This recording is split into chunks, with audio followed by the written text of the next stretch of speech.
Hello friends, मेरा नाम है अजय शुक्ले। आप सभी को वेलकम मेरे यूट्यूब चैनल पर। आज मैं आपको पढ़ाने वाला हूँ न्यूटन्स लॉ ऑफ मोशन के बारे में। तो देखो, पहला लॉ क्या कहता है? Newton's first law of motion. अब देखो, फर्स्ट लॉ ऑफ मोशन क्या कहता है? अगर कोई बॉडी एक रेस्ट पोजिशन पे है तो रेस्ट ही रहेगी। अगर कोई बॉडी यूनिफॉर्म मोशन मतलब क्या है? एक कांस्टेंट स्पीड, एक कांस्टेंट वेलोसिटी उसकी, तब तक वो उस पर मैं जब तक मैं उस पर फोर्स नहीं लगाता तब तक वो यूनिफॉर्म मोशन में ही रहेगी।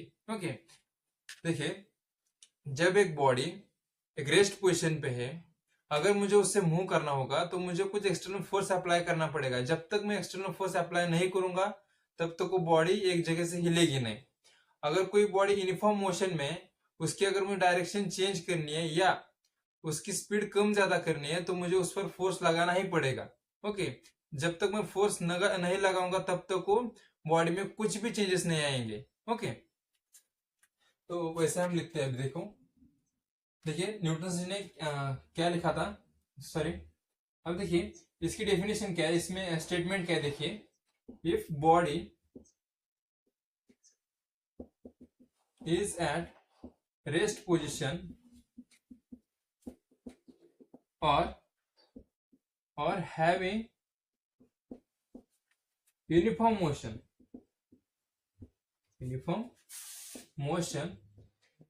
in straight line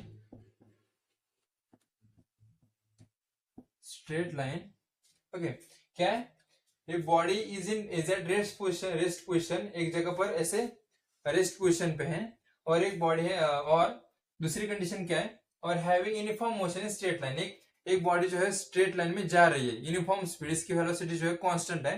okay, straight line. अब बॉडी, जब तक मैं इस बॉडी पे फोर्स नहीं लगाता, अब देखो ये बॉडी क्या है? रेस्ट पोजिशन पे। जब तक मैं इस पर फोर्स नहीं लगाता तब तक ये बॉडी हिलेगी नहीं, खुद से तो हिलेगी नहीं, एक जगह से एक जगह दूसरी जगह जाएगी नहीं। तो मुझे अप्लाई करना पड़ेगा एक फोर्स। तो फोर्स लगाने के बाद ही बॉडी मूव होगी। ओके, तो यहां पर हम क्या लिखे? इट विल नॉट मूव, ये हिलेगी नहीं। कब तक? जब तक until an external force is applied। जब तक मैं एक्सटर्नल फोर्स अप्लाई नहीं करता तब तक ये बॉडी एक जगह से हिलेगी नहीं, खुद तो एक जगह से हिलेगी नहीं। ओके, इसके पास पैर नहीं है कि एक जगह से वो दूसरी जगह उठकर चले गए। इसे कुछ एक्सटर्नल फोर्स लगाने पड़ेगा तभी ये मोशन में आएगी, और जो इसका स्पीड है वो कम ज्यादा होगा। ओके, यूनिफॉर्म स्पीड होगा। तो क्या हमने सेम ही है। ओके, उसको सिर्फ नाम अलग दिया है। The principle of inertia. इसका क्या नाम है? ये किसका सब नेम है, सॉरी, इस कंसेप्ट का और एक नाम है Newton's first law of motion का, एक और नाम है द प्रिंसिपल ऑफ इनर्शिया। तो इनर्शिया क्या, मैंने कहा कि कोई बॉडी अगर रेस्ट पोजिशन पे है तो उसको रेस्ट पोजिशन पे रखने की कोशिश करता है। अगर कोई बॉडी यूनिफॉर्म स्पीड में है तो यूनिफॉर्म स्पीड में ही रखने की कोशिश करता है, वो होता है इनर्शिया। ओके, अब देखिए एक मास है। ओके, एक मास है। अब मैं क्या कर रहा हूं? इस मास को पुश करने की कोशिश कर रहा हूं किसी फोर्स से। ओके, एक फोर्स लगा रहा हूं और इस मास को मैं, एक ऑब्जेक्ट है उसका मास m है, उसको मैं मूव करने की कोशिश कर रहा हूं।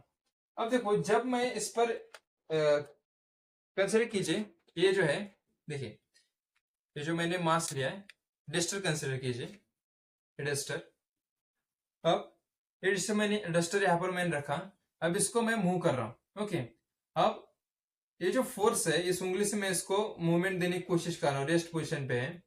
तो जितना मैंने फोर्स लगाया है उतने फोर्स को, ये जो यहाँ पर, तो जितना मैंने फोर्स लगाया है इतने फोर्स में तो ये मूव नहीं हो रहा। क्यों नहीं मूव हो रहा? क्योंकि जो फोर्स है ये तो कम है, और कम होने के साथ साथ क्या हो रहा है, जब मैं इस पे फोर्स लगा रहा हूं तब इस बॉडी का जो मास है, इस बॉडी को मास क्या कर रहा है, इसे अपोज कर रहा है मूवमेंट होने के लिए। ओके, इसे मूवमेंट नहीं होने दे रहा है, मूव नहीं होने दे रहा है इस बॉडी को। क्यों? क्योंकि बॉडी का जो मास होता है इस फोर्स को अपोज कर रहा है, इसे कैंसिल कर रहा है। ओके, इसको अपोज करने, ये जो मास है इसका, डस्टर का मास क्या कर रहा है, इसको फोर्स, खुद का मास, डस्टर का मास क्या कर रहा है, इस फोर्स को निगलेक्ट करने की कोशिश कर रहा है, अपोज करने की कोशिश कर रहा है। अब इनमें अगर मास की वजह से जो अपोज कर रहा है, तो कुछ फोर्स लगेगा, इसमें भी बॉडी के अंदर भी कुछ फोर्स होगा ना, तभी तो इसको अपोज कर रहा है। तो जो फोर्स होता है वो होता है इनर्शिया फोर्स। ओके, वो क्या होता है, इनर्शिया फोर्स। जो बॉडी के अंदर जो फोर्स होता है, इसको क्या कर रहा है, ये जो मास है, ये मास क्या कर रहा है, इसको अपोज करने की कोशिश कर रहा है, इसके अंदर भी फोर्स है। ओके, ये जो मास है, जब मैं इस पर एक फोर्स लगा रहा हूं, एक्सटर्नल फोर्स, तब जब लगाता हूं, तब बॉडी का मास क्या कर रहा है, उसको अपोजिट फोर्स लगा रहा है। तो ये दोनों इक्वल हो रहे हैं, और सॉरी, ये क्या कर रहा है, ये बॉडी का मास क्या कर रहा है, इसको निगलेक्ट करने की कोशिश कर रहा है, इसे वैनिश करने की कोशिश कर रहा है। ओके, ताकि ये बॉडी खुद एक उस जगह से हिले नहीं। ओके, इनर्शिया का मैंने क्या कहा था, अगर कोई बॉडी रेस्ट पोजीशन पे, तो रेस्ट पोजीशन पे ही उसका इनर्शिया का काम क्या है, कि अगर बॉडी रेस्ट पोजीशन पे है तो रेस्ट पोजीशन पे ही रहना चाहिए। ओके, अगर उस पे एक्सटर्नल फोर्स लग रहा है तो बॉडी का मास क्या कर रहा है, उससे अपोजिट फोर्स लगा रहा है। ओके, उस फोर्स को हम कहते हैं इनर्शिया फोर्स। उस फोर्स को क्या कहेंगे, इनर्शिया फोर्स। अब देखिए, अगर कोई बॉडी मोशन में, यूनिफॉर्म मोशन में है, ओके, एक बॉडी क्या करे, यूनिफॉर्म मोशन में है, और अगर मैं यहां आ जाऊं और इसको रोकने की कोशिश करूं, ओके, अगर मैं यूनिफॉर्म मोशन में है और यहां पर मैं खड़ा हूं, यहां से मैं इस बॉडी को रोकने की कोशिश कर रहा हूं, बट इनर्शिया फोर्स क्या कर रहा है, अगर मैं सामने आ रहा हूं तो मुझे रोंद के चला जाएगा। ओके, वो क्या कर रहा है, मुझे रोंद के ऐसे चला जाएगा। कि इनर्शिया का काम क्या है, अगर कोई बॉडी यूनिफॉर्म स्पीड में है तो यूनिफॉर्म स्पीड में ही रहना चाहिए। अगर उसके आगे कुछ फोर्स आ रहा है तो उसको अपोज करने के लिए खुद का मास क्या कर रहा है, अगर कोई आगे फोर्स आ रहा है किसी भी तरह का, यहाँ पत्थर हो, इसके बीच में अगर यूनिफॉर्म स्पीड में है तो खड्डे हो या खड्डा हो या कुछ भी हो, पत्थर हो, तो उनको क्या कर रहा है, जो फोर्स पत्थर की वजह से इस पे जो फोर्स लगने वाला है, या किसी हवा का फोर्स हो या किसी भी चीज का फोर्स अगर इस बॉडी पे लग रहा है, तो इस बॉडी को वैनिश करने का काम इस मास के बॉडी के मास का काम होता है। ओके, और ये जो फोर्स लग रहा है मास का, ओके, ये जो है मोशन है, ये मोशन। अब क्या कर, मोशन, बॉडी ऐसे मूव हो रही है। ओके, इस बॉडी का मोशन ऐसे है, बॉडी आगे जा रही है, तो हवा का झोंका, अगर हवा इसके आगे आ रही है, हवा इसे अपोज कर रहा है इसे, ओके, इस बॉडी को रोकने की कोशिश कर रहा है, तो मास क्या करेगा, इस बॉडी का मास क्या करेगा, इस फोर्स को अपोज करने की कोशिश करेगा, इसे वैनिश करने की कोशिश करेगा, ताकि ये बॉडी यूनिफॉर्म मोशन में ही रहे।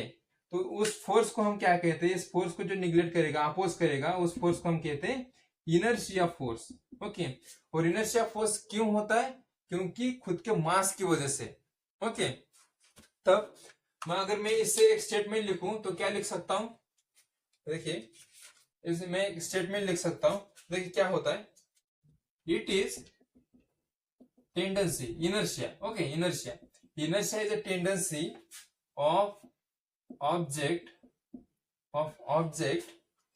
टू रेजिस्ट क्या कर रहा है, जिस पर वो फोर्स लग रहा है। ओके, यहां पर ये रेस्ट पोजीशन पे है और यहां पर ये मोशन में है।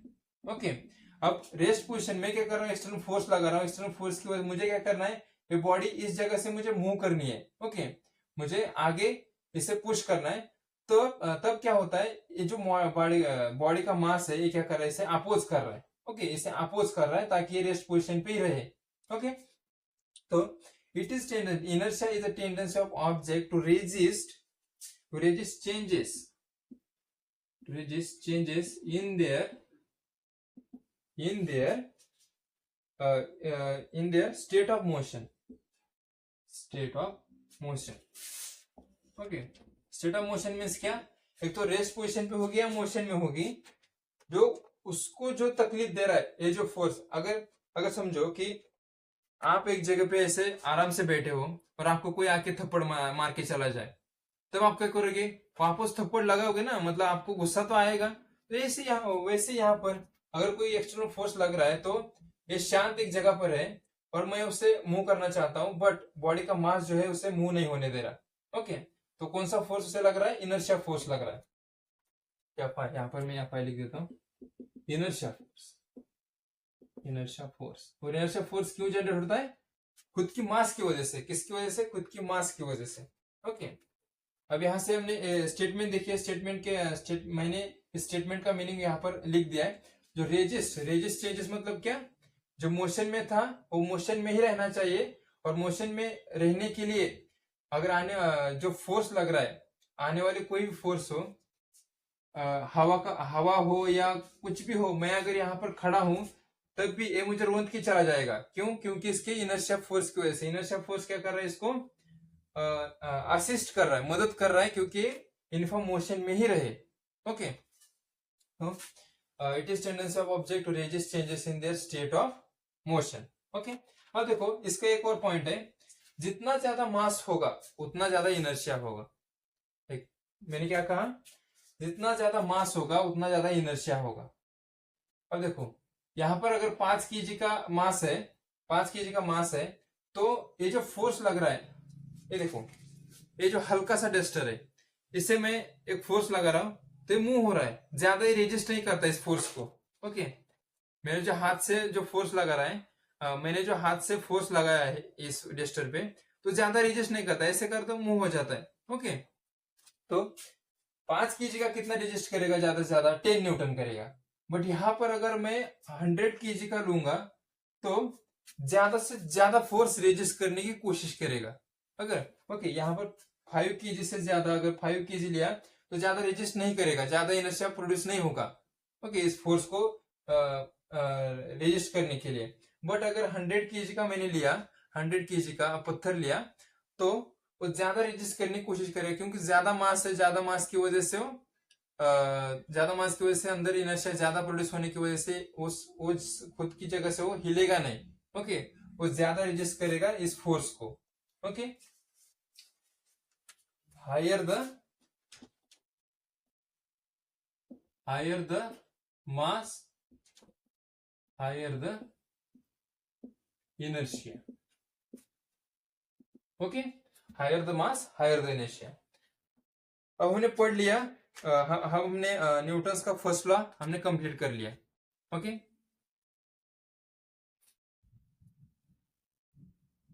अब Newton second law of motion को समझने से पहले हमें एक कंसेप्ट समझना पड़ता है, उसका नाम मोमेंटम। ओके, अब तक मोमेंटम क्या होता है, कोई भी बॉडी, अगर मैं यहाँ पर 2 बॉडी लेता हूं, एक डस्टर है और एक पेन है, और इनमें से हेवी कौन सा वाला है, अब मुझे हेवी जो महसूस होता है वो डस्टर है। ओके, तो इनमें से सबसे पहले नीचे कौन जाएगा, नीचे कौन गिरेगा, तो डस्टर गिरेगा, क्योंकि मास ज्यादा है। मास ज्यादा होने की वजह से क्या हो रहा है, इसको वेलोसिटी भी ज्यादा मिल रही है ना, ये जल्दी नीचे जा रहा है एज कंपेयर टू पेन। तो जो मास एंड वेलोसिटी, इन दोनों का जो रिलेशन बताता है, उस कंसेप्ट का नाम है मोमेंटम। उस कंसेप्ट का नाम है मोमेंटम। मोमेंटम को हम पी से डिनोट करते हैं। तो मोमेंटम क्या कहता है, मोमेंटम कहता है, momentum is the product of mass and velocity, product of mass and velocity. Okay, momentum को हम डिनोट करते हैं पी से, तो मास इनटू वेलोसिटी। ओके, ये हमारे पास फॉर्मूला आया। अब इसका और इसका क्या रिलेशन है, अब हम वही समझते हैं।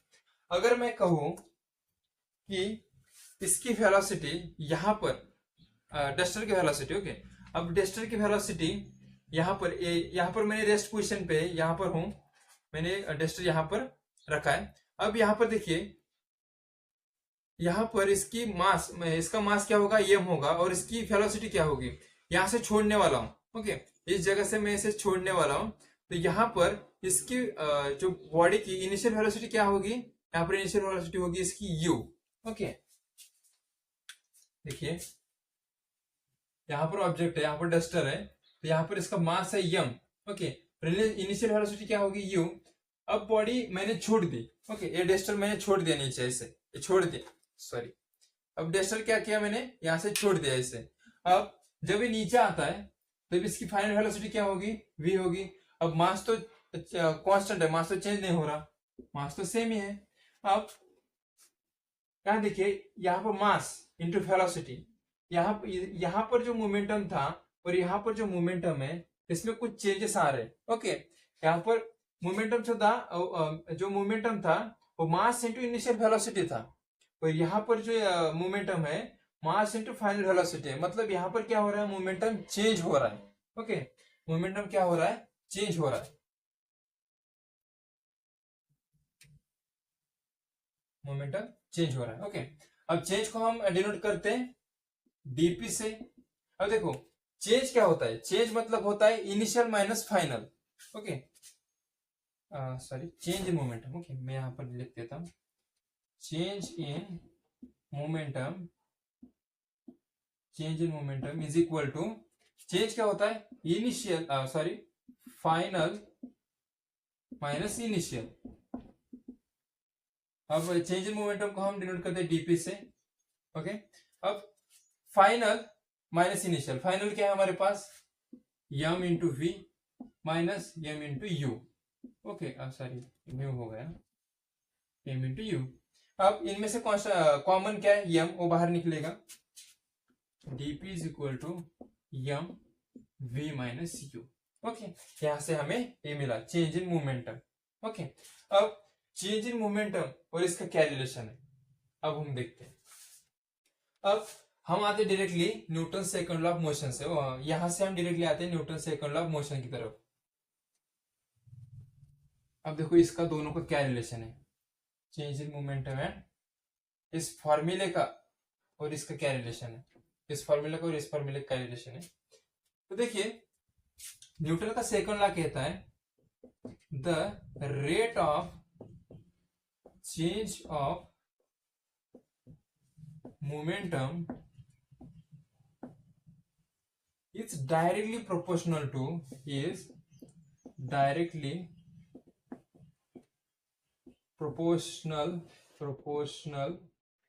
to applied force,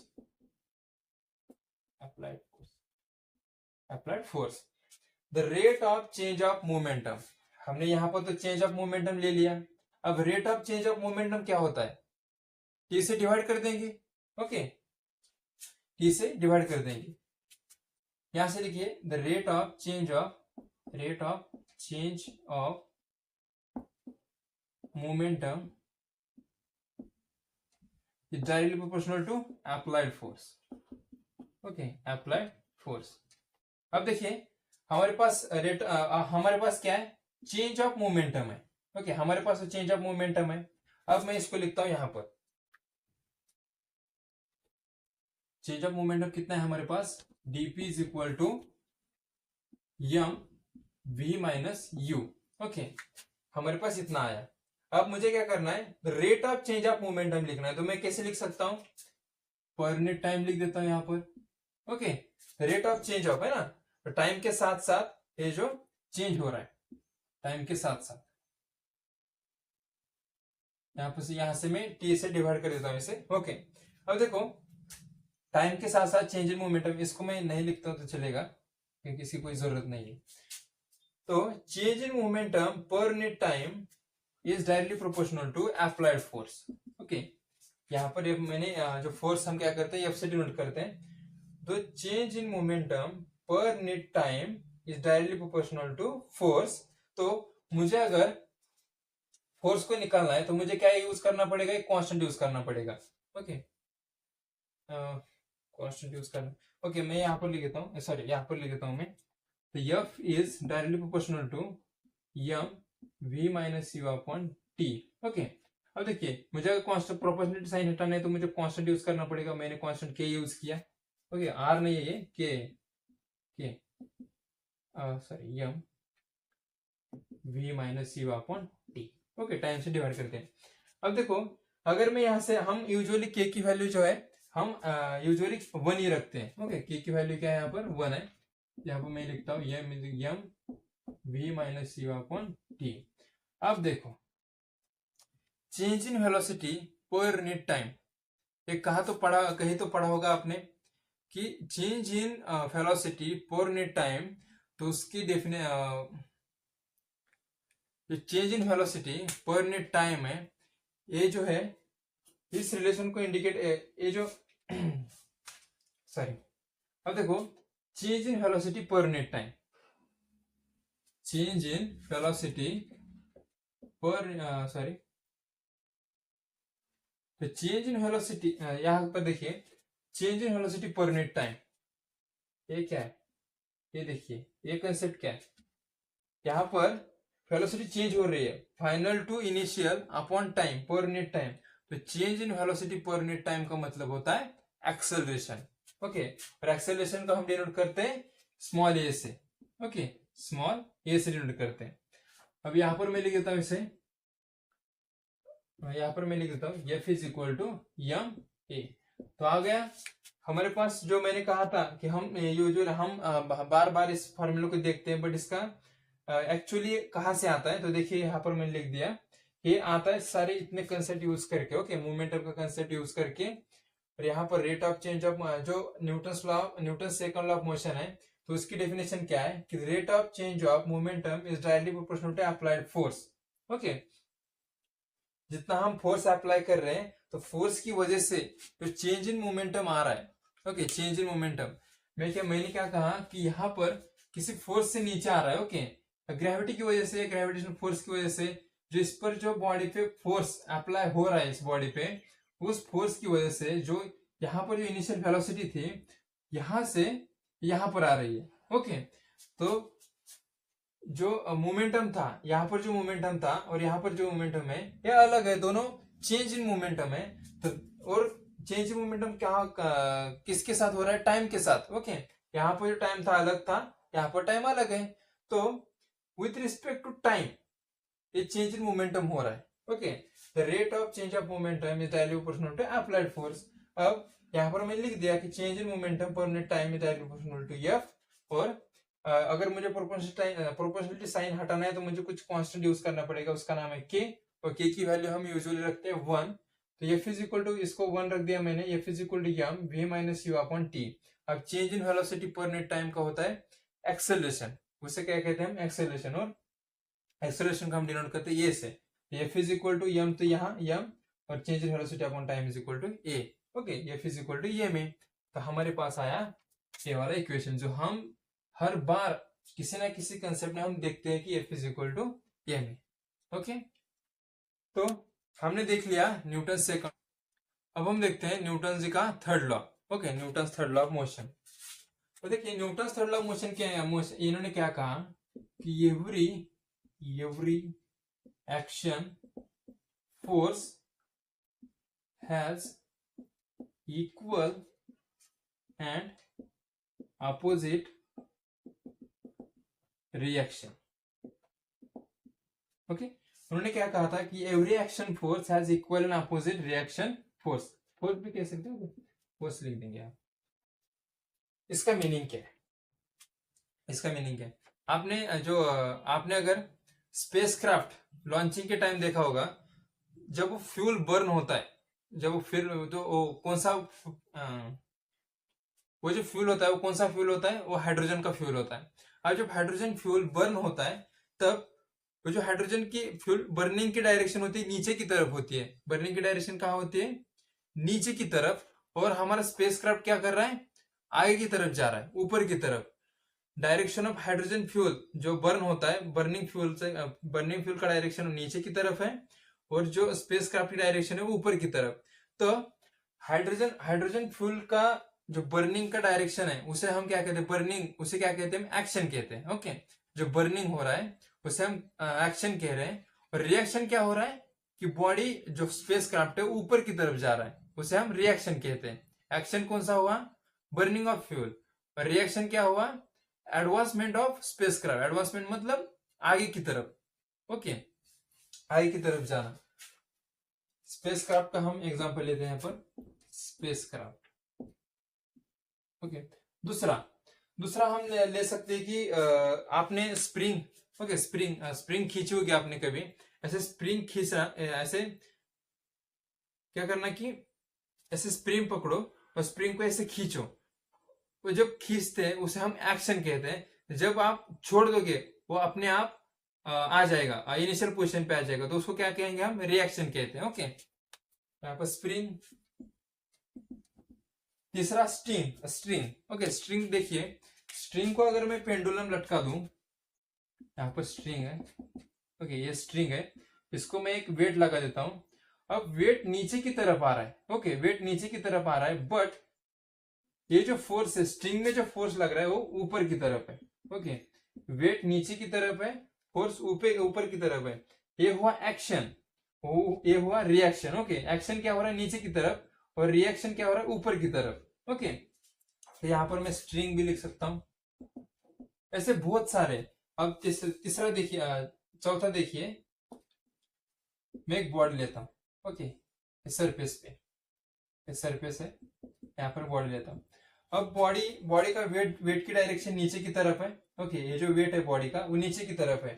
अब ये क्या कर रहा है, हम कहते हैं कि वहां पर एक हम, आपने अगर पढ़ा होगा तो कहीं ना कहीं आपने एक बात पढ़ी होगी कि यहाँ पर अगर कोई फोर्स नहीं है तो यहाँ पर जो सरफेस है इसे अपोजिट फोर्स लगाता है, उसका नाम है, जो नॉर्मल फोर्स लगाता है उसका नाम है रिएक्शन।